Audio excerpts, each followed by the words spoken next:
Hop, bu videoda sizlar bilan pozitsiyadan qanaqa qilib to'g'ri chiqishni yo'llarini ko'rib chiqamiz.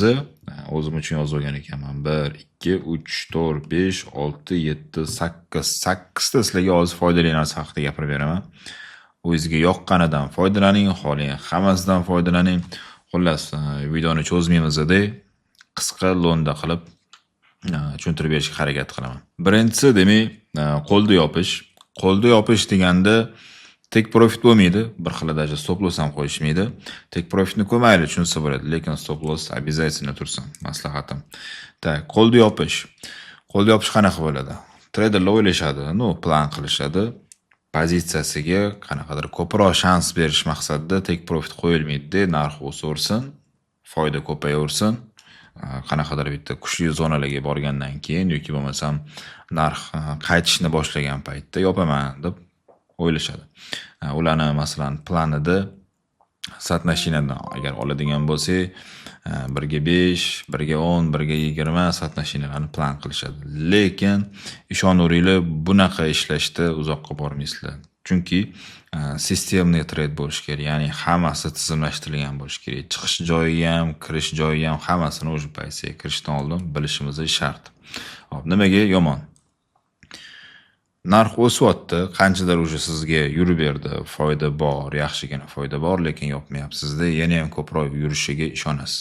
Demak, o'shanaqa paytda balkim bozorda, to'g'riroq grafikda qanaqadir bitta kuchli o'rinlar bo'lishi mumkin yoki kuchli ekonomik yengilliklar bo'lishi mumkin. Va o'shanaqa momentlarda narx birdaniga sizga qarshi juda ham ko'p yuriborishi mumkin, impuls bilan yuriborishi mumkin. Siz pozitsiyani kerak bo'lsa yopishga ulgura olmay ham qolasiz. Tasavvur qilaylikki, pozitsiyaga kirgansiz, pozitsiyangiz $1000 foyda turibdi. $1000 foydada bitta zo'r o'ringa bordi, yengillik chiqdi, narx pastga уже qarab tushib ketdi. Sizni ya'ni foydangiz уже kamayib ketyapti. Bitta qarasangiz, foydangiz $300, $200. $1000 foydaga chiqqan paytda yopmagan trader hech qachon $200 ga tushganda yopmaydi. Bu уже psixologически shu ochko'zlik, ya'ni prinsip bu yo'lda уже boshlanadi. 1000 da yopmadimmi, 200 da ham yopmayman deb dalishi bo'lishi ushida, qarabsizlarki stop lossni urib ketadi. O'shaning uchun iloji boricha qo'lda yopishni qaysidir momentlarda qanaqadir foyda berishi mumkin.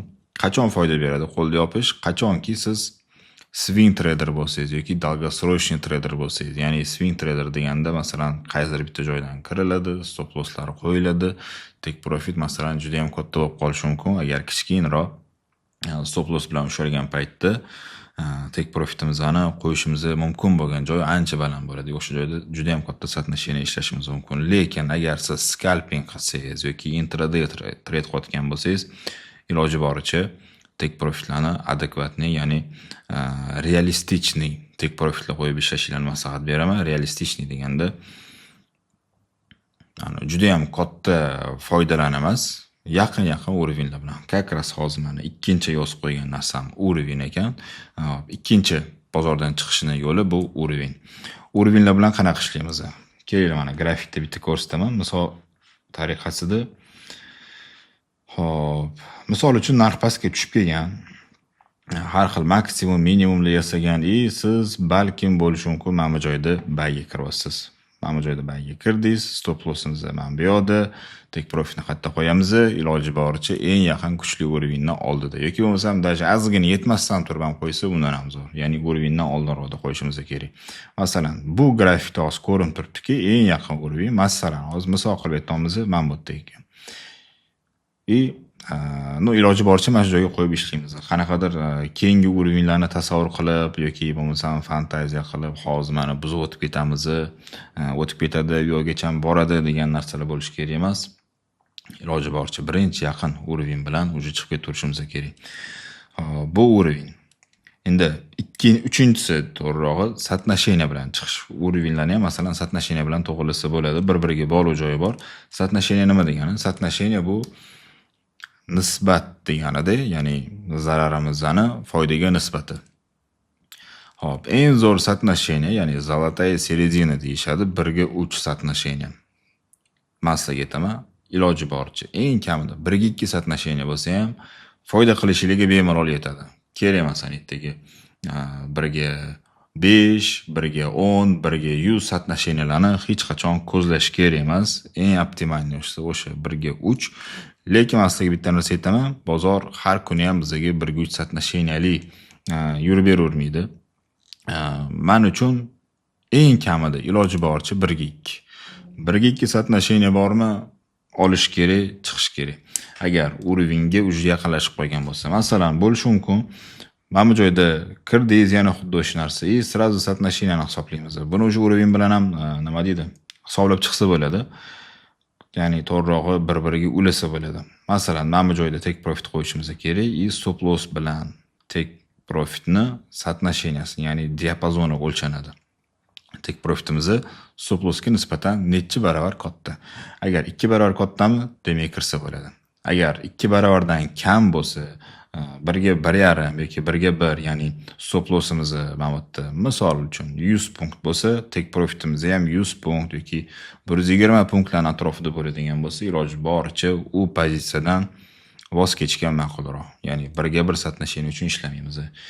Agar 1 ga 2 yoki 1 ga 3 yoki undan ham ko'ra kattaroq bo'lsa, kirsa bo'ladi. Xo'p, bu соотношение edi. Endi keyingisi atar. Atar oddiy qilib aytganda har bitta aktivni bir kunlik o'rtacha yuradigan diapazoni bor. Misol uchun tillani hozir oladigan bo'lsak, oxirgi paytlarda endi tillada volatilность juda ham oshib ketdi. O'shani hisobiga hozir tilla bir kun ichida kerak bo'lsa 1000 punkt, undan ham ko'ra ko'p yurib qo'yapti. O'sha atar hisobga olinadi. Bir kun ichida o'rtacha necha punkt yuribdi. Ya'ni oxirgi iloji boricha o'zi atarning indikatori ham bor. Internetga qidirsanglar balkim chiqib keladi. Agar sizlarga qiziq bo'lsa, kommentariyada yozinglar, atarni ham o'rgating deb. Muammo yo'q. Biron kun o'sha vaqtim bo'lganda atarni ham sizlarga tushuntirib beraman, indikatordan qanaqa foydalanishni. Lekin hozir sizlarga eng oson yo'lini o'rgataman, atarni o'lchashni. Tak, buning uchun D1 time frame ga o'tib olamiz. Men endi hozir misol qilib intraday traderlar uchun D1 time frame deyman. Agar siz boshqa stil targovliga agar ishlasangiz, stil targovlida sizga balkim boshqacha time framelarda o'lchasangiz, undan ham yaxshiroq bo'ladi. Men hozir intraday uchun hozir ko'rsataman atarni qanaqa qilib o'lchashni. Oxirgi 5 ta swechani hisoblaymiz bir kunlik time frame da. Ya'ni bugunni hisoblamay turamiz, mana kechagi kun mana qizilni o'lchaymiz. Bu yerda e'tibor beringlar.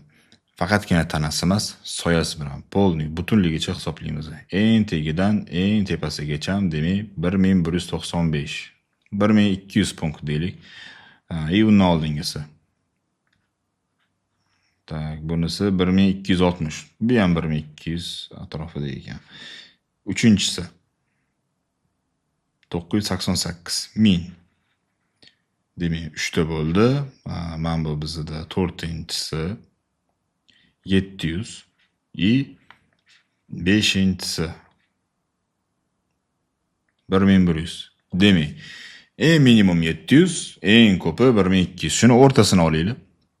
1700 bilan 1200 o'rtasi bo'ladi 900 ming atrofida ekan. Demak, bir kunlik hozirgi paytdagi atarimiz o'rtacha atar 900 punkt. Agar qaysidir joydan bayga kiryapsizmi yoki selga kiryapsizmi, o'sha atarni hisobga olgan holda, demak, maksimum o'sha aktiv bir kun ichida 900 punkt yurib berishi mumkin ekan. Bu yerda faqat bir ikkita nyuanslari bor. Bozorni o'sha kuni qancha yurganligini, o'sha qancha punkt yurib qo'yganini ham inobatga olishimiz kerak. Agar bir kun ichida o'sha siz bozorga kirayotgan paytingizgacha aytaylik 200 punkt yurib qo'ygan bo'lsa, bizda 900 punktmidi, o'shani 900 punktdan demak 200 ni ayiramiz, tek profitimiz taxminan 700 punktlar atrofida bo'lishi kerak. Mana bu hozir qisqacha qilib atarni ham ko'rsatib ketdim, aytib berdim. Xo'p, keyingisi ob'yomlar bilan chiqish. Ob'yom mana bunaqa ko'rinishda bo'ladi. Mana grafikimda bor. Mana bu ob'yomlar bor. Keyin agar siz scalping qiladigan bo'lsangiz, masalan, stakanlardan foydalansangiz bo'ladi yoki bookmap platformalar bor bo'lsa, bookmapdagi heatmaplardan foydalansanglar bo'ladi. Bookmapda ham bor bu narsa, keyin Quantover degan platforma bor. U yerda ham bor mana shu heatmap degan indikator deymiz, ob'yomlarni ko'rsatib beradi. Eng ko'p ob'yomlar qaysi joylarda yig'ilganini. O'shanaqa joylarga qarab ham masalan chiqib ketsanglar bo'ladi. Yoki agar vertikalniy ob'yom bilan trading viewda ishlayotgan bo'lsanglar, masalan, narx ketyapti qaysidir tarafga, siz o'sha pozitsiyaga kirgansiz, ras 1-2 yurib berdi yoki bo'lmasa undan ko'proq o'sha yurib bergan, bozordan chiqishingiz kerak. Chiqishingizning sababi o'sha ob'yom bo'ladi. Ketayotgan payt qanaqadir bitta уровень bo'lishi mumkin yoki внезапно birdaniga ob'yom kirib qoldi, sizga qarshi narx o'sha yurishni boshladi. Bo'ldi, yopamiz. Ob'yomlar ham xullas mana shunaqa zo'r informatsiyalar beradi. Ob'yomga qarab ham bozordan chiqsa bo'ladi. Faqat chiqsa emas, даже kirsa ham bo'ladi. Так, объем. Keyingisi любой точка входа bizga o'sha teskari ochgan pozitsiyamizga точка выхода bo'la oladi. Ya'ni misol qilamizki, misol uchun aytaylikki, mana bu yerda yana bayga kirdik, stop lossimiz bor edi, narx ketyapti. Narx ketyapti, birdaniga masalan qanaqadir grafitskiy modellar bo'lishi mumkin yoki qanaqadir уровеньlar bo'lishi mumkin. Bizga qarama-qarshi tarafga signal beradigan любой bitta sabab. Точка входа. O'zingiz uchun tasavvur qiling, mana shu joyda narx ketyapti, birdaniga qanaqadir modelchizda qanaqadir masalan setaplar borda, siz o'sha setapga qarab sellga ochgan bo'larmidingiz yoki yo'qmi?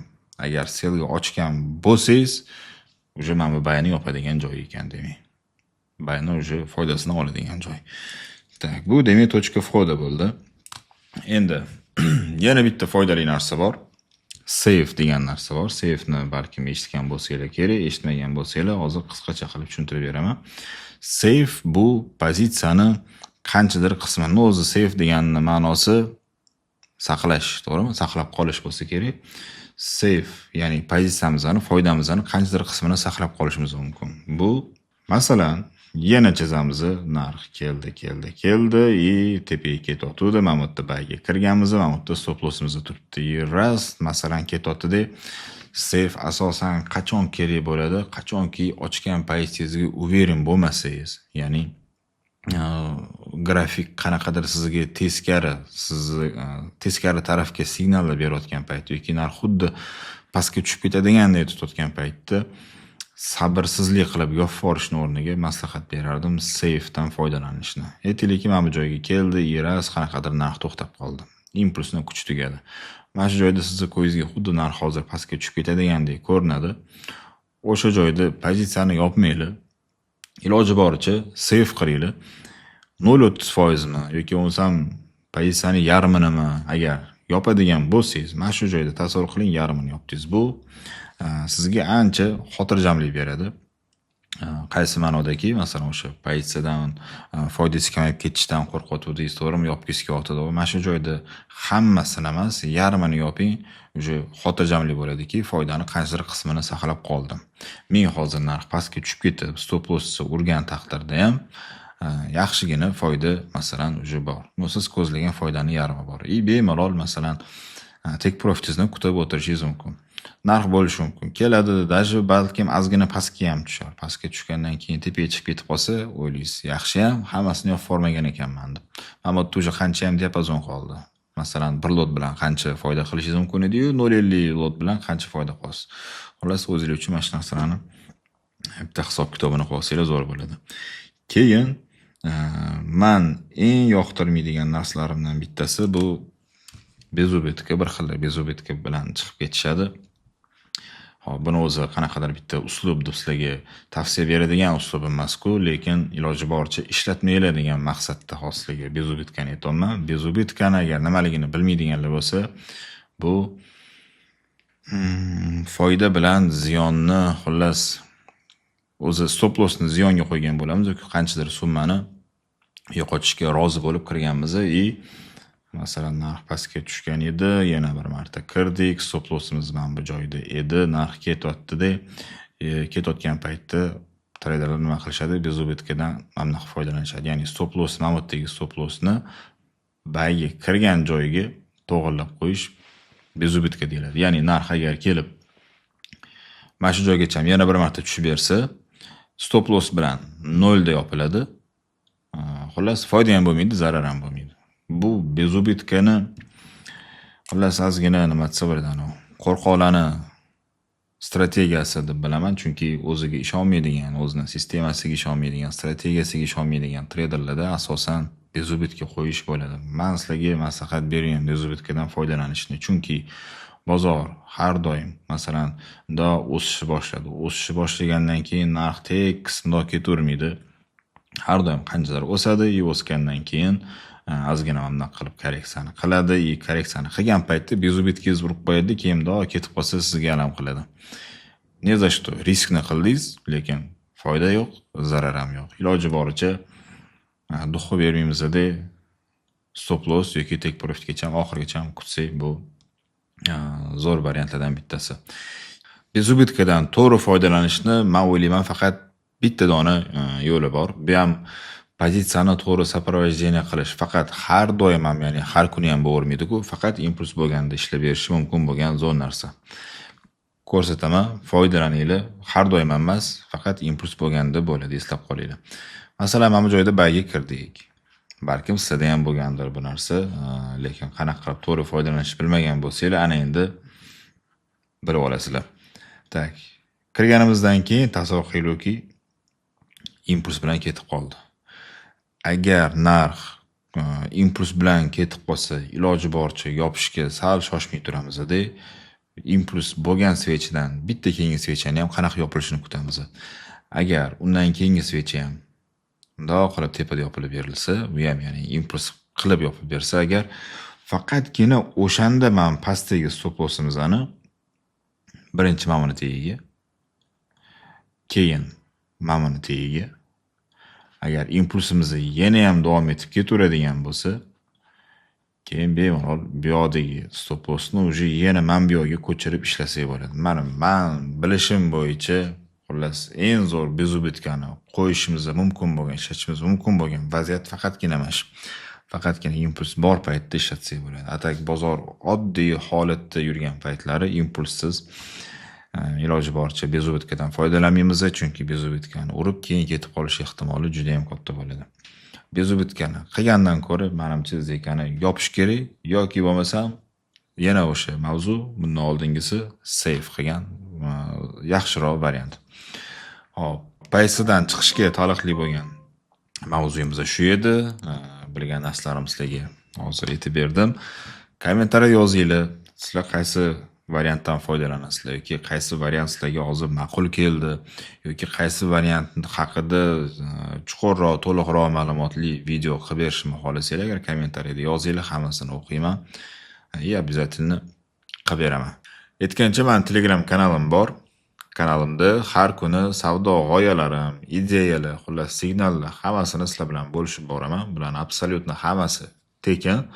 Agar sizga bu narsa qiziq bo'lsa, описаниеda Telegram kanalimning ссылкасini qoldirganman. Qo'shilib olish esingizdan chiqmasin.